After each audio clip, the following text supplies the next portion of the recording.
Today's topic of discussion is gravitational force. Force के बारे में हम लोग जानते हैं, पहले भी पढ़ा होगा फोर्स क्या है। क्लास 6 से ही फोर्स के बारे में पढ़ते हैं हम लोग। फोर्स का डिफिनेशन भी अलग अलग ढंग से पढ़ा होगा। बहुत सारे रीज़न से फोर्स लगता है। There are so many reason due to which force acts. Force acts due to mass. Force acts due to charge at rest. Force acts due to charge in motion. Force acts due to magnetic pole. तो बहुत सारे reasons हैं जिस कारण से force लगता है। Nature में मेनली 4 तरह के फोर्स एग्जिस्ट करते हैं। हालांकि चारों को कंबाइन करने की भी कोशिश की जा रही है, लेकिन हम लोग 4 तरह के फोर्स के बारे में हम लोग जानते हैं। Gravitational force, electromagnetic force, strong nuclear force and weak nuclear force. तो today's topic of discussion is gravitational force. Very interesting topic and very important topic. What is gravitational force? Gravitational force वो force है जो मास के कारण लगता है। The force that acts between the two bodies, between 2 or more bodies, between the particles, between the objects, between the system, due to their masses. मास के बारे में हम पहले ही डिस्कस कर चुके हैं थोड़ा सा, कि mass is the property of the body. Charge के बारे में भी डिस्कस कर चुके हैं, charge is the property of the body. तो यहाँ पर एक्सक्लूसिवली खास करके हम मास के बारे में डिस्कस करेंगे और मास के कारण जो फोर्स लगता है उसके बारे में डिस्कस करेंगे। तो ये हम पहले ही बता चुके हैं कि mass is the basic property of the body due to which body attract each other. तो मास के कारण फोर्स लगता है। ग्रेविटेशनल फोर्स का बेसिक्स यहीं से है। फोर्स लगता है ड्यू टू मास, फोर्स लगता है due to charge at rest, force लगता है due to charge in motion, force act करता है ड्यू टू मैग्नेटिक पोल। तो there are so many reason जिस कारण से फोर्स लगता है। तो यहाँ पर हम लोग ग्रेविटेशनल फोर्स को, खास के मास के कारण जो फोर्स लगता है उसको हम लोग डिस्कस करेंगे और उसको हम लोग जो है सो यहाँ पर थोड़ा सा इलेबोरेटली पढ़ने की कोशिश करेंगे। तो अगर कोई पूछे कि व्हाट इज ग्रेविटेशनल फोर्स, तो gravitational force is the basic force in nature, fundamental force in nature. Gravitational force क्या है? बेसिक फोर्स ऑफ नेचर है और फंडामेंटल फोर्स ऑफ नेचर है। किस कारण से लगता है? मास के कारण लगता है। ऑब्जेक्ट का मास होता है जिस कारण से फोर्स एक्ट करता है। कोई पूछे कि क्यों लगता है, तो नेचर बिहेव्स इन दिस वे। इसका कोई बहुत आंसर नहीं है बहुत बड़ा। सिंपली ये याद रखेंगे कि नेचर इस तरह बिहेव करता है। मास के कारण भी फोर्स लगाता है, नेचर में मास के कारण भी फोर्स लगता है, नेचर में चार्ज के कारण भी फोर्स लगता है, चार्ज एट रेस्ट के कारण भी फोर्स लगता है, चार्ज इन मोशन के कारण भी फोर्स लगता है, मैग्नेटिक पोल के कारण भी फोर्स लगता है। There are so many reason जिस कारण से फोर्स लगता है। तो हम यहाँ पर बेसिक चीज़ पढ़ेंगे, मास के बारे में फोर्स लगता है। मास के बारे में पढ़ेंगे कि मास जो फोर्स लगाता है। तो नेचर में मास के कारण जो फोर्स लगता है that is gravitational force. Force acts between the 2 bodies, between the 2 और more bodies due to their masses. This force is called gravitational force. Clear? अब इसका फॉर्मूला भी है। सबसे पहले तो क्लियर करेंगे कि अब कोई पूछेगा यहाँ पे कि मास के कारण फोर्स क्यों लगता है, तो हम बता दिया कि simply nature behaves in this way. Science में हम लोग क्या पढ़ते हैं? साइंस में हम लोग नेचर के बिहेवियर को ही पढ़ते हैं। इतना बड़ा नेचर जो हम लोग के पास है, इतना बड़ा यूनिवर्स जो हम लोग के पास है, वो कैसा बिहेव कर रहा है, यही हम साइंस में पढ़ते हैं। फिजिक्स में हम यही पढ़ते हैं, मैथमेटिक्स में हम यही पढ़ते हैं, केमिस्ट्री में हम यही पढ़ते हैं, बायोलॉजी में हम यही पढ़ते हैं। तो इसका कोई बहुत बड़ा आंसर नहीं है, बहुत एग्जैक्ट एक्सप्लेनेशन नहीं है कि मास के कारण फोर्स क्यों लगता है। सिंपली इसका जवाब यही है कि नेचर इस तरह बिहेव करता है। मास के कारण भी फोर्स लगाता है, चार्ज के कारण भी फोर्स लगाता है, चार्ज एट रेस्ट के कारण भी फोर्स लगाता है, चार्ज इन मोशन के कारण भी फोर्स लगाता है। इसी को हम लोगों को 11th-12th में पढ़ना है। नेचर में बेसिकली 4 तरह का फोर्स पाया जाता है। Gravitational force, electromagnetic force, strong nuclear force और वीक न्यूक्लियर फोर्स। तो ग्रेजुअली जैसे जैसे हम लोग आगे बढ़ेंगे तो सबके बारे में पढ़ेंगे। यहाँ पर हम लोग ग्रेविटेशनल फोर्स को डिस्कस करेंगे, उसके फॉर्मूला को डिस्कस करेंगे और देखेंगे उस पर कुछ क्वेश्चन भी डिस्कस करेंगे। तो gravitational force very clear, concept clear हो गया होगा। This is the force that acts between the 2 bodies due to their masses. Due to their masses, due to mass of the body, force acts between the two bodies. This force is called gravitational force. ये बात हम पहले ही बता दिया था कि no mass no existence of the body. अगर मास नहीं है तो ऑब्जेक्ट का एग्जिस्टेंस नहीं है, मास तो रहेगा ही रहेगा। इलेक्ट्रॉन जो है सो smallest particle of the universe consider किया जाता है, उसका भी मास है, बताया था 9.11 इंटू 10⁻³ किलोग्राम। तो मास तो रहेगा ही, इसलिए मास के कारण जो ग्रेविटेशनल फोर्स है वो भी एग्जिस्ट करेगा। तो ये जो है सो छोटे छोटे पार्टिकल के बीच भी लग सकता है, बड़े बड़े ऑब्जेक्ट के बीच भी लग सकता है। Between the galaxies gravitational force acts. यही वो फोर्स है जो यूनिवर्स को बांध के रखता है, यही वो फोर्स है जो हम लोगों के अर्थ पर एग्जिस्टेंस का कारण है, जिस कारण हम लोग अर्थ से चिपके हुए होते हैं, अर्थ से सटे हुए होते हैं। तो ड्यू टू ग्रेविटेशनल फोर्स, इसी फोर्स के कारण नदियाँ बहती हैं। नदी का जो फ्लो है, रिवर का जो फ्लो है, वो इसी फोर्स के कारण है। एटमॉस्फेयर जो अर्थ के चारों तरफ पाया जाता है ड्यू टू ग्रेविटेशनल फोर्स। छोटे छोटे ऑब्जेक्ट के बीच भी ये फोर्स ऑपरेट कर रहा। अब बड़े से बड़े object between the galaxies, between the clusters, between the planets, between the stars, between sun and moon, between sun and earth, यही फोर्स ऑपरेट कर रहा है। यही फोर्स यूनिवर्स के एग्जिस्टेंस का कारण है, क्योंकि यूनिवर्स में मैसिव बॉडी है, ज़्यादातर जो बॉडी है वो मैसिव बॉडी है। No mass no existence of the body, no mass no existence of the body, हम बार बार बोला था।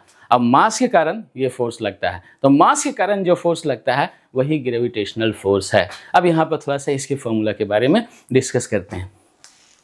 तो सपोज कीजिए कि दो ऑब्जेक्ट है जिसका मास m1 है और m2 है। अब तक हम इसको डिस्कस कर दिया कि ग्रेविटेशनल फोर्स क्या है। तो gravitational force is the force that acts between the two bodies. Repeatedly I am saying so that you may remember. सुन लीजिए, याद हो जाएगा, लिख भी सकते हैं। तो gravitational force is the force which acts between the two bodies, two or more bodies due to their masses. अब मास क्या है? Mass is the property of the body. Mass object का गुण है जिस कारण ऑब्जेक्ट एग्जिस्ट करता है। मास के बारे में अलग से डिस्कस करेंगे, वीडियो बनाएंगे। मास क्या है, मास को भी अच्छे से डिफाइन करेंगे। यहाँ पर हम ग्रेविटेशनल फोर्स को डिस्कशन में ले रहे हैं। अब जो है सो ग्रेविटेशनल फोर्स के फॉर्मूला को जो है सो देखेंगे। तो मान लिया कि कोई दो ऑब्जेक्ट, अब मास सबका रहेगा, इलेक्ट्रॉन का भी मास है, कोई भी ऑब्जेक्ट है बिना मास के नहीं रहेगा। No mass no existence of the body, no charge body can exist.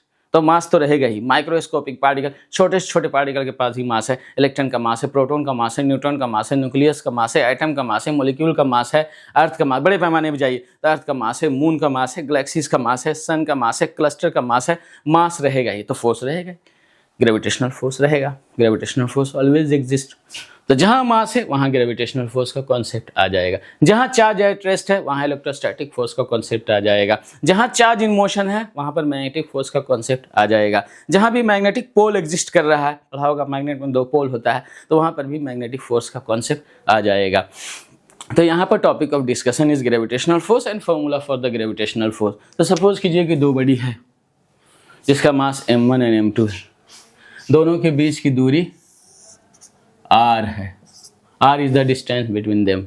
Distance लेते हैं एक के सेंटर से दूसरे के सेंटर तक।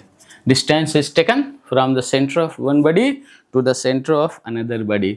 दो ऑब्जेक्ट के बीच का डिस्टेंस कभी जीरो नहीं हो सकता। यहाँ पे एक सवाल है कि अगर दोनों ऑब्जेक्ट सटा हुआ है, फिजिकली कांटेक्ट में है, तो क्या डिस्टेंस है दोनों के बीच का? तब भी डिस्टेंस एग्जिस्ट करेगा, क्योंकि साइंटिफिकली, प्रैक्टिकली, फिजिक्स में, मैथमेटिक्स में, साइंस में जो दो ऑब्जेक्ट के बीच का हम डिस्टेंस लेते हैं वो एक के सेंटर से दूसरे के सेंटर के बीच डिस्टेंस लेते हैं। इस तरह दो ऑब्जेक्ट अगर फिजिकल कांटेक्ट में भी है, टच में भी है, फिजिकली जो है सो भौतिक रूप से एक दूसरे से टच में भी है, स्टिल दो ऑब्जेक्ट के बीच की दूरी जीरो नहीं हो सकती है। अभी हम अर्थ पर खड़े हुए हैं, still distance exist between earth and me. कितना डिस्टेंस लेंगे? अर्थ के सेंटर से हम अपनी दूरी लेंगे तो डिस्टेंस एग्जिस्ट करेगा। डिस्टेंस दो ऑब्जेक्ट के बीच ऑलवेज एग्जिस्ट करेगा। अर्थ पर खड़े हुए हैं, मोटा मोटी अगर हम सोचेंगे तो अर्थ और मेरे बीच कोई डिस्टेंस नहीं है। लेकिन साइंटिफिकली अगर सोचेंगे, मैथमेटिकली अगर सोचेंगे, कंसेप्चुअली अगर सोचेंगे, लॉजिकली सोचेंगे, प्रैक्टिकली सोचेंगे, किस तरह जो है सो लॉजिकली सोचा जाता है, इस तरह सोचेंगे तो डिस्टेंस कहाँ से कहाँ तक लेते हैं? एक के सेंटर से दूसरे के सेंटर से। तो अर्थ के सेंटर से जो मेरी दूरी है वो कितना हो जाएगा, अर्थ के लगभग अर्थ के रेडियस के बराबर हो जाएगा, लगभग 6.4 इंटू 10⁻6 मीटर, 6400 किलोमीटर की दूरी है। तो दो ऑब्जेक्ट याद रखिएगा, दो ऑब्जेक्ट के बीच की दूरी कभी जीरो नहीं हो सकती है, इसीलिए इस तरह के फॉर्मूला में डिस्टेंस लिया जाता है। मास तो रहेगा ही, कोई बोलेगा कि मास तो है ही है, तो दो ऑब्जेक्ट को सटा दिए, डिस्टेंस नहीं है, तो सटा देने पर भी डिस्टेंस है। Distance always exist, distance can never be zero. अगर न्यूक्लियस को भी देखें तो न्यूक्लियस का एवरेज रेडियस जो होता है 10⁻⁻15 मीटर होता है। तो अगर दो न्यूक्लियस भी टच में है, दो न्यूक्लियस भी एक दूसरे के टच में है, तब भी दोनों के बीच का डिस्टेंस एग्जिस्ट कर जाएगा 2 × 10⁻⁻15 मीटर अप्रोक्सीमेटली। तो याद रखिएगा, distance between two object can never be zero, दो ऑब्जेक्ट के बीच का डिस्टेंस कभी जीरो नहीं हो सकता है, इसलिए फॉर्मूले में डिस्टेंस लिया जाता है। तो सपोज कीजिए कि दो मास है m1 और m2, दोनों के बीच की दूरी r है, तो दोनों के बीच फोर्स लगेगा। ये तो ऑटोमेटिकली लगेगा, nature behaves in this way, nature इस तरह बिहेव करता है, फोर्स लगेगा ही मास के कारण, तो फोर्स लगता है। तो फोर्स जो लगेगा उसका मैथमेटिकली उसको डील कर रहे हैं। फोर्स जो होगा directly proportional to the product of the masses, directly proportional to the product of the masses, मतलब मास के प्रोडक्ट का समानुपाती होता है, मास के गुणनफल का समानुपाती होता है। मतलब कि मास अगर बढ़ते जाएगा तो फोर्स भी बढ़ते जाएगा, मास अगर घटते जाएगा तो फोर्स भी घटते जाएगा, मास बढ़ाते जाइएगा फोर्स बढ़ता जाएगा, मतलब मास पर डायरेक्टली निर्भर करता है। मतलब मास बढ़ाते जाइएगा तो फोर्स भी बढ़ता जाएगा, मास घटाते जाइएगा तो फोर्स भी घटता जाएगा। डायरेक्टली प्रोपोर्शनल का ये मतलब हुआ। और दूसरा स्टेटमेंट याद रखिएगा, inversely proportional to the square of the distance between them, बल्कि बोलिए to the square of the distance between their centres. दो बॉडी अगर इरेगुलर भी है, या तो रेगुलर बॉडी ले रहे हैं या स्फीयर ले रहे हैं, अगर इरेगुलर बॉडी है, टेढ़ा मेढ़ा ऑब्जेक्ट है, कोई उसका शेप साइज नहीं है, still distance is taken from the centre of one body to the centre of another body, और दोनों जो एक दूसरे पर ग्रेविटेशनल फोर्स लगाएगा, एक के सेंटर से दूसरे के सेंटर के बीच फोर्स लगाएगा। असल में दोनों का हर particle million and billion particle हो जाएगा, दो इरेगुलर ऑब्जेक्ट है तो दोनों में मिलियन एंड बिलियन पार्टिकल, तो दोनों का हर पार्टिकल दूसरे के हर पार्टिकल पर फोर्स लगा रहा। ओवरऑल इफेक्ट जो सारे पार्टिकल के बीच लगने वाले ग्रेविटेशनल फोर्स का है, वो इस तरह एक्ट करता है कि एक के सेंटर से दूसरे के सेंटर के बीच जो है सो फोर्स लगता है। सारे फोर्स का वेक्टर सम अगर हम निकाल सकें, तो वैसा तो पॉसिबल नहीं है कि मिलियन बिलियन पार्टिकल दो ऑब्जेक्ट में है, दोनों के बीच ग्रेविटेशनल फोर्स लग रहा है, दोनों का वेक्टर सम निकालें। तो अगर निकाल सकें तो ओवरऑल सभी फोर्स का जो कुल इफेक्ट है वो इस तरह एक्ट करेगा कि एक के सेंटर से दूसरे के सेंटर के बीच ऑपरेट करेगा, इसलिए इसको हम सेंट्रल फोर्स कहते हैं। ग्रेविटेशनल फोर्स क्या है? सेंट्रल फोर्स है, एक के सेंटर से दूसरे के सेंटर के बीच ऑपरेट करता है। तो यहाँ से हम फॉर्मूला निकालेंगे, दोनों को कंबाइन कर दीजिए, कंबाइनिंग द इक्वेशन, दोनों इक्वेशन को कंबाइन कर दीजिए तो क्या हो जाएगा, F directly proportional m1 m2 by r²। अब डायरेक्टली प्रोपोर्शनल का साइन अगर हम हटाएंगे तो मैथमेटिक्स का कॉन्सेप्ट यह है, फिजिक्स का कॉन्सेप्ट यह है कि एक कांस्टेंट डालेंगे, एक नए देवता वहाँ पर प्रकट होंगे, उस नए देवता का कुछ नाम दे देंगे हम लोग, कुछ नाम दिया जाता है, तो क्या हो जाएगा, F बराबर G m1 m2 by r², जहाँ G क्या है, कांस्टेंट है, G क्या है, कांस्टेंट है। G is the constant of proportionality. This is the concept of physics and mathematics, that when we remove the sign of proportionality, जब हम sign of proportionality को remove करते हैं, हटाते हैं, तो एक constant को वहाँ पर appear करते हैं, एक constant वहाँ पर लाते हैं। तो यहाँ पर एक constant G जो है सो रखते हैं, G प्रकट होता है। ये G क्या कहलाता है, universal gravitational constant. Universal gravitational constant इसलिए कहलाता है कि इसका वैल्यू पूरे नॉन यूनिवर्स में चेंज नहीं होता है, इसका वैल्यू पूरे नॉन यूनिवर्स के लिए वही होता है जो अभी हम लिखेंगे। कितना होता है, G का वैल्यू, मास का वैल्यू तो अलग अलग कुछ होगा दिया रहेगा, डिस्टेंस का वैल्यू तो ऑब्जेक्ट के लोकेशन पर निर्भर करेगा, लेकिन G का वैल्यू चूंकि कांस्टेंट है वो फिक्स रहेगा, स्थिर रहेगा, अनचेंज्ड रहेगा। तो G का वैल्यू 6.67 इंटू 10⁻⁻11, यूनिट इसका होता है न्यूटन मीटर स्क्वायर पर kilogram square. This is the unit, this is the unit. Unit यहीं से निकालते हैं, यूनिट हमेशा फॉर्मूले से निकलता है, कैसे निकलता है वो भी हम बताएंगे। ये G का वैल्यू लिख रहे हैं, G is called universal gravitational constant, G को यूनिवर्सल ग्रेविटेशनल कांस्टेंट कहते हैं और जी का वैल्यू पूरे यूनिवर्स में, अर्थ पर, मून पर, दूसरी गैलेक्सी में, इस गैलेक्सी में वही लेते हैं। अगर हम दूसरी जगह भी जाके काम करेंगे तब भी वही लेंगे, इसलिए इसको यूनिवर्सल ग्रेविटेशनल कांस्टेंट कहते हैं। इस तरह हमको ये ग्रेविटेशनल फोर्स का फॉर्मूला मिला, F equal to G m1m2/r²। This is the formula for gravitational force which acts between the two bodies due to their masses. क्यों लगता है? Simply nature behaves in this way. मास के कारण force क्यों लगता है? Simply nature behaves in this way. Nature ऐसा behave करता है। हम लोग साइंस में, फिजिक्स में, केमिस्ट्री में, मैथमेटिक्स में, बायोलॉजी में नेचर के बिहेवियर को ही पढ़ते हैं।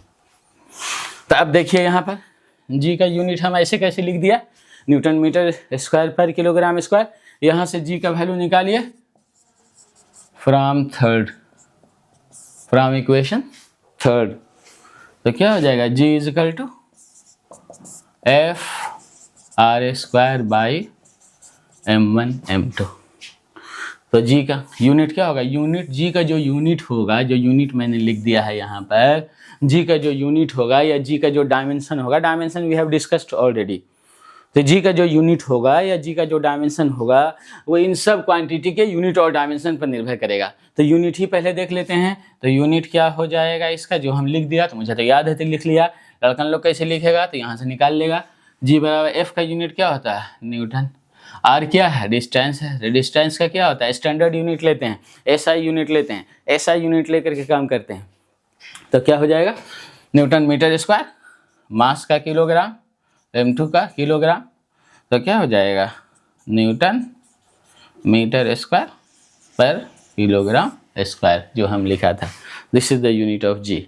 डायमेंशन भी यहीं से निकाल लेंगे। अगर हम डायमेंशन निकालने में इंटरेस्टेड हैं तो डायमेंशन भी यहीं से निकाल लेंगे। निकाल लीजिए डायमेंशन। क्या हो जाएगा? यहीं से निकलेगा, इसी से निकलेगा। इसको बल्कि इक्वेशन 4 मान लीजिए, इसको इक्वेशन 4 मान लीजिए। तो क्या हो जाएगा? डायमेंशन निकालिए जी का। क्या निकाल रहे हैं? डायमेंशंस निकाल रहे हैं, जो पहले हम डिस्कस कर चुका है। डायमेंशन हम पहले डिस्कस कर चुके हैं कि जब भी किसी डेराइव क्वांटिटी को बेस के टर्म में तोड़ते हैं तो बेस क्वांटिटी पे कुछ पावर आ जाता है। इसी पावर्स को हम ड्राइव क्वांटिटी का डायमेंशन कहते हैं, वो हम पहले डिस्कस कर चुके हैं। यहाँ पर सीधा सीधी डायमेंशन रखिए तो जी बराबर क्या हो जाएगा? फोर्स का m/L/T-2। जी का डायमेंशन भी इन सब के डायमेंशन पर निर्भर करेगा और जी का यूनिट भी इन सब के यूनिट पर निर्भर करेगा।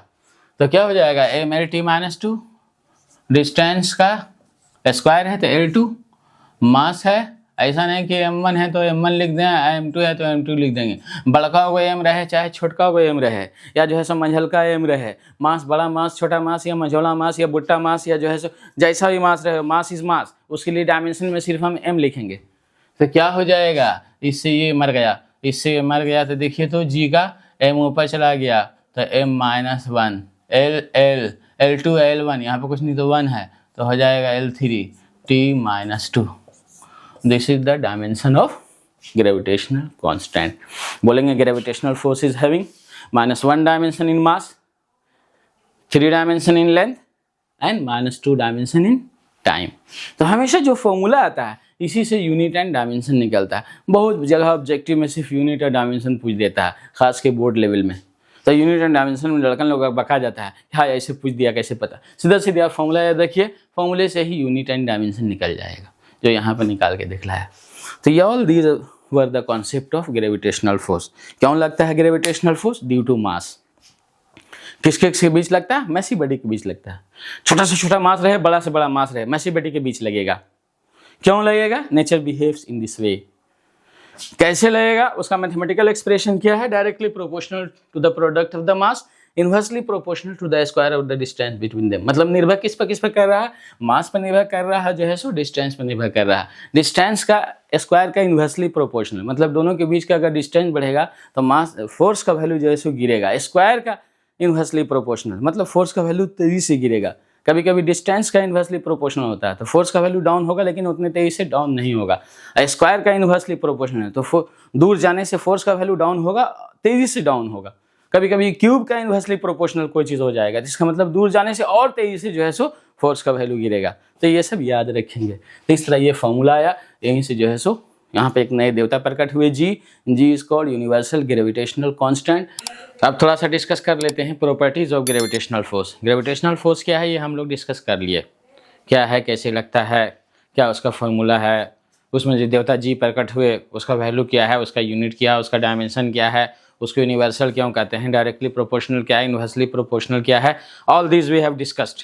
थोड़ा सा यहाँ पर अब डिस्कस कर लेते हैं properties of gravitational force. Gravitational force का प्रॉपर्टी क्या है, ग्रेविटेशनल फोर्स का लक्षण क्या है, ग्रेविटेशनल फोर्स का गुण क्या है, ग्रेविटेशनल फोर्स का कैरेक्टर क्या है, किस तरह ग्रेविटेशनल फोर्स ऑपरेट करता है, तो ये हम यहाँ पर थोड़ा सा डिस्कस करने जा रहे हैं। Properties of gravitational force, properties of gravitational force, gravitational force का गुण, ग्रेविटेशनल फोर्स का कैरेक्टर, ग्रेविटेशनल फोर्स का लक्षण, ग्रेविटेशनल फोर्स के बारे में और भी ज़्यादा यहाँ पर हम लोग जानेंगे।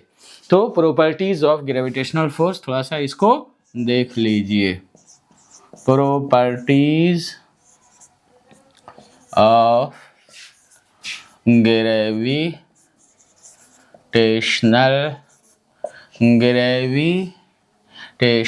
Force, properties of gravitational force, gravitational force का गुण क्या है।